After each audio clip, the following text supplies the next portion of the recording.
All right, here we go. All right, here we go. The conversation still goes on about these 4-cylinder turbocharged engines, and today I'm going to do a comparison with this 2.7 liter Turbomax and the 5.3 liter V8. Which truck is going to get the best fuel economy and has the best performance? Let's find out today. I borrowed these trucks from Jerry Seiner Chevrolet here in Salt Lake City. They are both available for sale. Let's go ahead and drive the Turbomax first. I just reset the fuel economy, and one thing I'll say is if we were back, what, 30, 40 years ago, if anyone said they had a 4-cylinder engine inside of their pickup truck, I mean, that would just be the most embarrassing thing to say. But today, engines have advanced a lot, and that's why having a 4-cylinder turbocharged engine is not that big of a deal. And as you guys will hear later in the video, this engine has a lot of torque. Now, when you get up to highway speed, you don't know what engine you have. I mean, when you're just kind of like hanging out at what, about 1500 RPMs, you don't know. But one thing I will say is sometimes you can hear some turbo whistle. I don't know if you'll be able to pick it up on the volume here, but it's a little bit of turbo whistle, just a little bit. And this truck does ride really good. Now, I will say, having a 4-cylinder engine, it does sound whiny, right? Yeah, it's a little whiny, but it's not bad. I'm not trying to say it sounds horrible. It's just, it's not what you would expect in a truck, I guess. Now, one thing I like about this truck is it does have the upgraded tires. It has a 20-inch wheel and Trail Runner by Goodyear. These are 275/60 tires, and there's not a lot of road noise from these tires at all. I mean, I hear more of the wind noise, you know, from the windows more than anything, I would say. But yeah, this truck, you know, it's cold outside today, so the engine does feel a little peppy, and that's probably in part to just a little bit cooler climate today, right? It's 37 degrees outside, so that turbo is going to really help the acceleration today. I cannot wait to show you guys the differences between the two. I think that for most people buying these types of trucks, I don't think it really matters if you get the V8 or if you get this. If you're not towing, if you're not planning to really do any type of heavy lifting, this engine can get the job done for just normal hauling in the bed, obviously. And I think that even if you plan on towing 6,000 pounds, this truck would definitely be up to the task. Now, if you try to max it out, I probably would consider a V8. I mean, there's just no replacement for displacement. Yeah, I mean, yeah, you hear the engine when you're under acceleration, but when you're just cruising, it doesn't matter which engine you get. If you're on the highway a lot, it doesn't matter. If you don't plan on doing exhaust, things like that, this engine is just fine. Now, we're driving the 5.3 liter, and I gotta admit to you guys, when you start this bad boy up, it feels right. It feels like it's supposed to be just like this. 5.3 liter gas V8. I think that, for me, I don't know. I think I probably would just want to get the V8. And there's nothing against the 4-cylinder. It's just something about that V8. When you start a truck up, this is how it's supposed to sound. I'm just going to be honest with you. And I know that sounds silly to buy a truck for sound, but, I mean, that's kind of why we do that, right? I mean, we do buy these for sound. But one thing I like about not having turbochargers, obviously, apart from less things to go wrong, but you just have low-end torque. I feel like you don't need as much input on the throttle as you do when you have that 2.7 Turbomax. Now, again, that engine does have more torque, and it's very, very possible that that truck will outrun this 5.3, because you guys will hear in a second the performance numbers. Now, this engine has not been updated for, what, a decade? It's been a while. And so that's where that 2.7 comes in. That engine has more technology, right? They've done some updates to it, and it's overbuilt too. I think it has like a fully forged bottom end. Now, both of these engines being direct injection, you're not going to really see any benefits there. I do like the idea of having port and direct injection, just because obviously you get the spray on those intake valves. But nevertheless, this engine definitely does feel more responsive. Like, I don't feel like I have to push the throttle as much to get it to react, right? And when you do react, you have like this big screen of 4 extra pistons firing up. Now, this truck does have dynamic fuel management, so technically it can be a 4-cylinder depending on how it wants to identify. So we're going about 65 miles an hour. I don't know what gear we're in, but 1500 RPMs, and then if you get up to 75,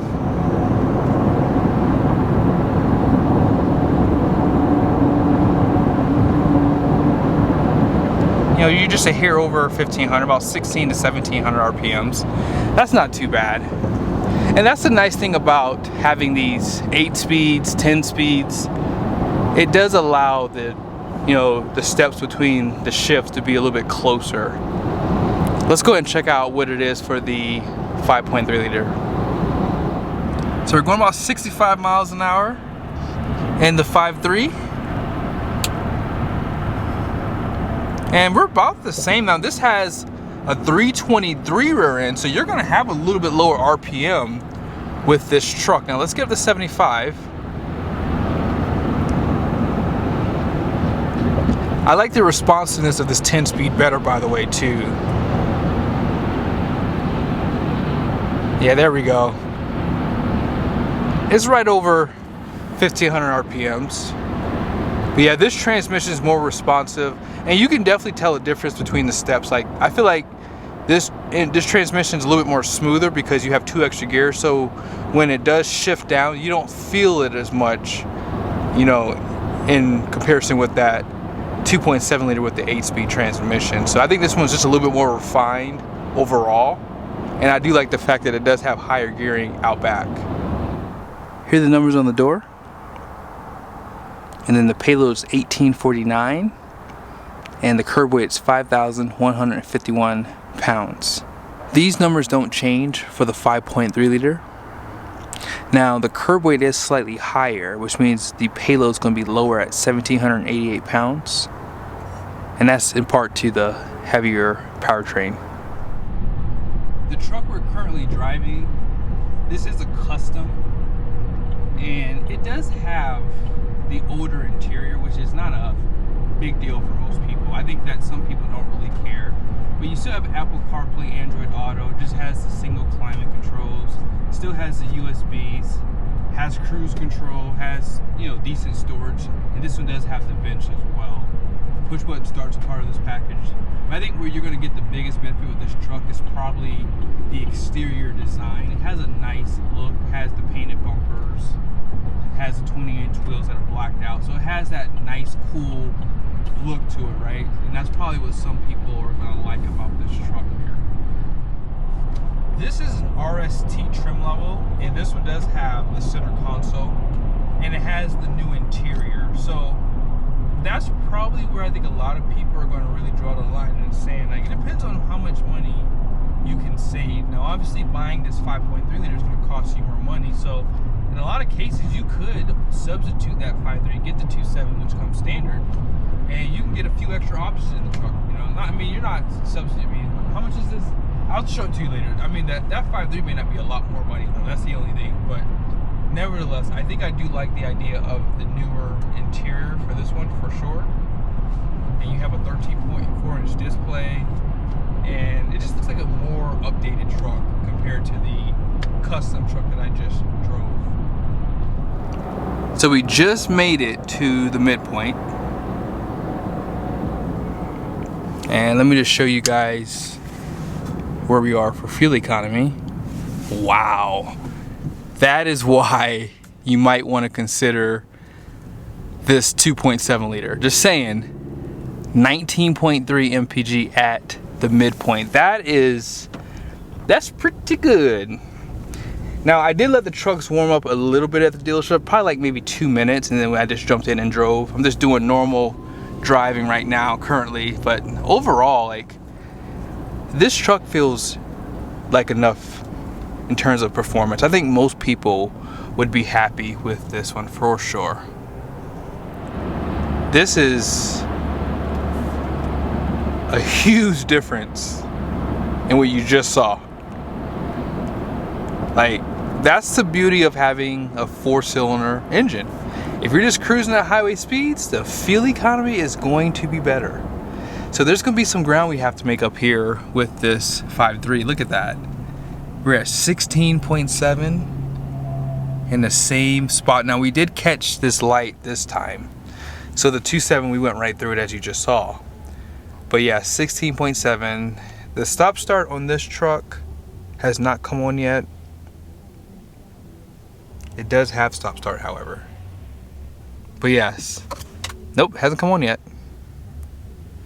Yeah, we're definitely behind. We got a lot of ground to make up here. Here's a quick peek at the overall interior. 10-way seat on the driver's side only. And then out back, 60/40 bench. There is no storage below, however. They still provide air vents for that summertime and 2 USBs, type C at the top, type A at the bottom. But yeah, this is a pretty bare bones truck. Still nice though. Out back, you have the steps in the bumpers. And let's see if this is assisted. Oh yeah, you have an assisted tailgate, spray in. And this has the bed lights and the 400 watts of power. Let's see what the pricing is on it too. This truck is priced at $52,680. And then here are the fuel economy numbers on this one as well. So this is the updated interior. This one also has the Bose sound system, 10-way seat, but this one has cloth seats as well. You can get leather for RST if you like. But yeah, you have the larger screens, as I mentioned earlier, dual climate control for this one. And then out back, actually neither truck have that little storage below the second row. Some USBs, air vents. This one doesn't even have the little storage cubbies built into the back of the seats right there. And then out back, assisted tailgate, spray in. Yeah, GM does a good job giving you all the nice features that you like to see on these trucks. Interesting.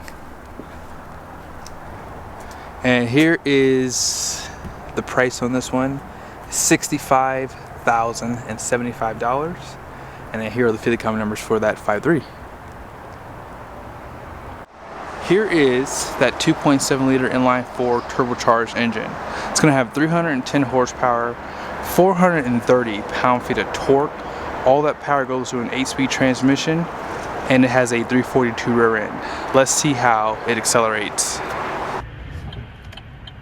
right, here we go.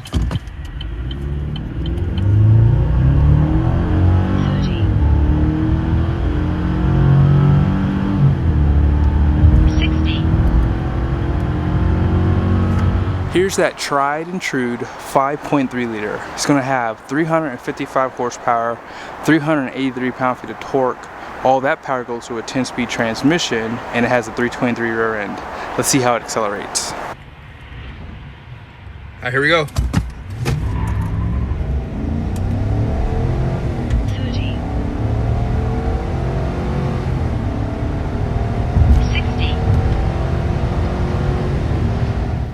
We're pulling back in, and one thing I will tell you is the stop start for this truck worked really good. Every time I put my foot on the brake and held it, stop start came on. It does show it right down there too. Hopefully you guys see that. But do you guys see what that fuel economy is? That is pretty darn good. That is with the 0 to 62. So we'll stop right here. Hopefully these cars don't change. But yeah, 19.2, 15.3 miles driven. That ain't bad. Not bad at all. Pulling back in with the 5.3 liter. And let's see. Do you guys think we are higher or lower? What do you think?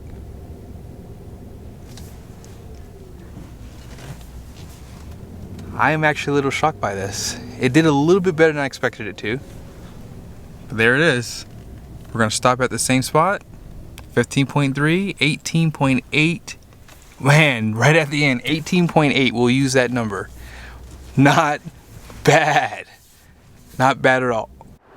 So what do you guys think about that test? I thought that 5.3 liter did exceptionally well. Now I didn't mention this earlier, but we are 4,300 feet above sea level. So with that being said, you lose about 3% of the horsepower every 1,000 feet, right? And normally when you have a forced induction engine, it normally does perform well, but despite that handicap, the 5.3 still cleaned up today. I mean, granted, it didn't beat the Turbomax on fuel economy, but it wasn't that far off. Now, both engines do use regular fuel. I'll show you guys a 100,000 mile comparison, you know, averaging out that MPG basically. So I know some people will say in the comment section that this test is not valid because you can't use a computer, but I've done a lot of real world fuel economy runs and I get pretty close to what the computer says. It depends on how you drive your truck. Now granted, if you do a lot of stop and go and idling, the computer does get off a little bit more so. But hope you guys like this video. These trucks are definitely performing well, even with 4-cylinder turbocharged engines. Some people will also say that a turbocharged 4 is going to last considerably less compared to a natural aspirated V8. And I guess we'll have to see with time, because these engines have only been out for what, 3 or 4 years now? So we'll have to wait and see how that all shakes out. Hope you guys liked the video. Be sure to subscribe to the channel. Check out Jerry Seiner's inventory if you are in the market. See you guys soon.